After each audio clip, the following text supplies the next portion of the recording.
पेशाने वैद्यकीय अधिकारी असलेल्या एका तरुणानं पहिलं लग्न आपलं लपवून एका दुसऱ्या युवतीशी, जी डॉक्टर आहे, तिच्याबरोबर लग्न केलं.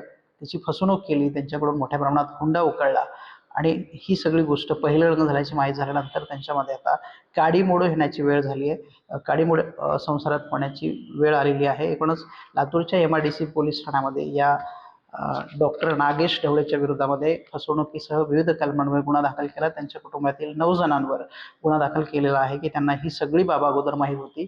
असं असताना सुद्धा केवळ पैसे काढण्यासाठी, लाटण्यासाठी त्यांनी एका नवीन युवतीशी लग्न आपल्या मुलाचं लावून दिलं, अशा पद्धतीचा गुन्हा दाखल झाला आहे. आपल्यासोबत पीडित स्वतः प्रतीक्षा नागेश ढवळे हे आहेत, त्या स्वतः डॉक्टर आहेत.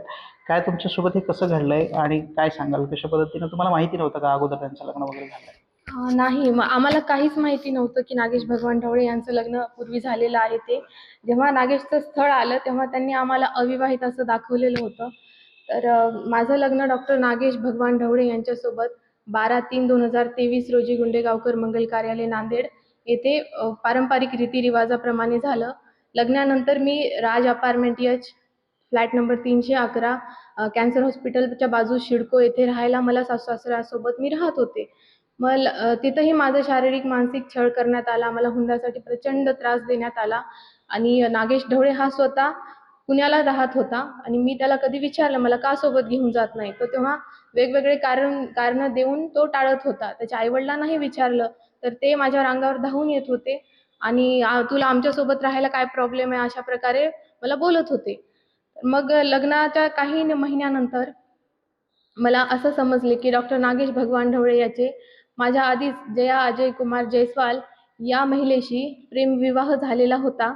त्या दोघांना ऑलरेडी एक अपत्य आहे 5 वर्षाचं आणि त्या दोघांच्या लग्नाचे, पूर्वीच्या लग्नाचे सर्व फोटोज वगैरे मला त्याच्या मोबाईलमधून सापडले. आणि सर्वात शॉकिंग म्हणजे त्याची पहिली पत्नी सौ जया अजय कुमार जयस्वाल हिने स्वतःच्या म्हणजे हे असं समजलं की तिने 50 लाख रुपयासाठी ती नागेशला असं म्हणत होती की मला 50 लाख रुपये दे आणि तू दुसरं लग्न करून त्या तरुणीशी दुसरी बायको आहे तिच्यासोबत तू राहा. तर 50 लाखासाठी ती पण या कटात सामील होती. नागेशचे आई वडील, भाऊ बहीण सर्वांना, पूर्ण ढवळे परिवाराला याची कल्पना होती. त्यांनी सर्वांनी सुनियोजित कट रचला आणि माझं आयुष्य बर्बाद केलं.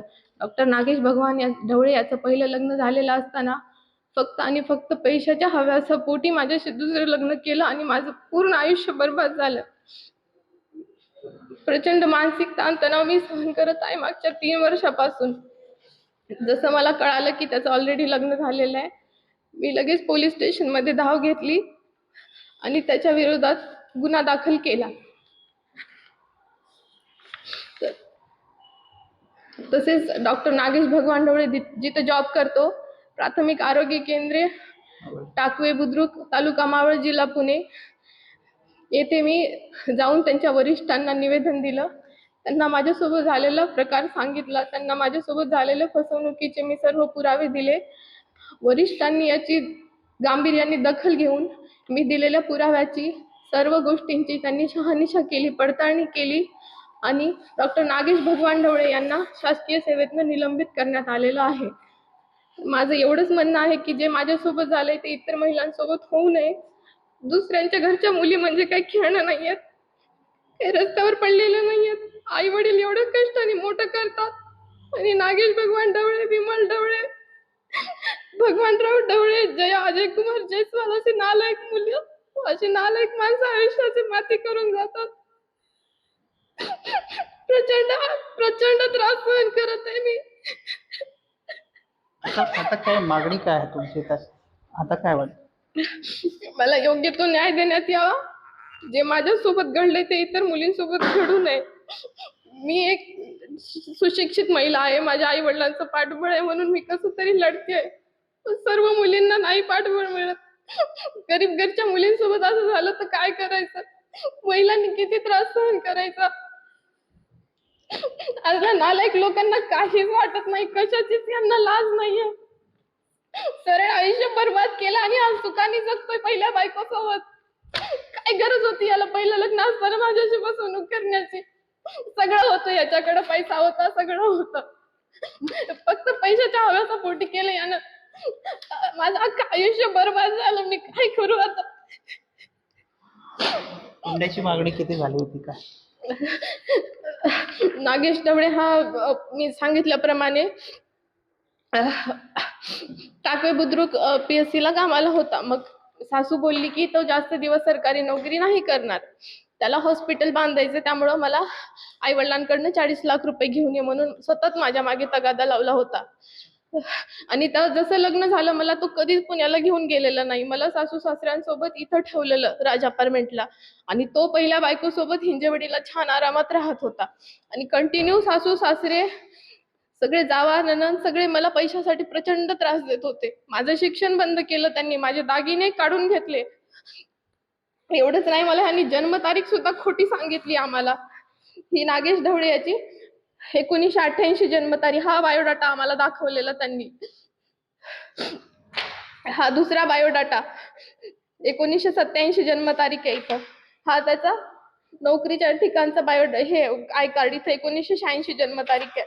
हे त्याचे आधार कार्ड पॅन कार्डवर 1985 अशी जन्मतारीख आहे. तो विविध जन्मतारखा बदलून असं करून आम्हाला फसवलं त्यानं. मोठी फसवणूक झाली तुमची.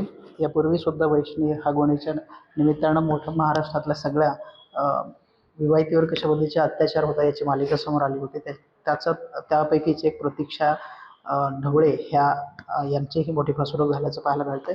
हुंडा म्हणून काही रक्कम त्याने स्वीकारली होती का? हा, हुंडा म्हणूनही त्याने 25 लाख रुपये रक्कम स्वीकारली होती. आणि पूर्ण हे प्लॅनिंग त्यानं फक्त आणि फक्त हुंड्यासाठी केलेलं. आणि कंटिन्यू तो सतत माझ्याकडे पैशाचा तगादा लावत होता.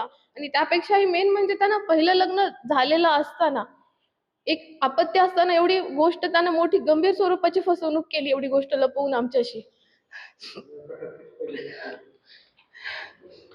मुळामध्ये लग्न झालंय, अपत्य आहे, ही गोष्ट लपवली आणि एका मुलीचं आयुष्य जे आहे ते पूर्णतः खराब केला अशा पद्धतीचा आरोप आहे. गुन्हा सुद्धा या प्रकरणामध्ये दाखल झाला आहे. आणि जो वैद्यकीय अधिकारी आहे मावळमध्ये जे होता, त्यांच्यावर निलंबनाची कारवाई सुद्धा त्यातली जिल्हा आरोग्य अधिकाऱ्याने केली आहे. पण एका मुलीचं सोबत झालेली फसवणूक, आईवडिलांची फसवणूक फार मोठी ही फसवणूक आहे. आणि अशा लोकांवर कारवाई झालीच पाहिजे. व्हिडिओ जर्नलिस्ट गणेशसह गजानन देशमुख, TV9 मराठी, नांदेड.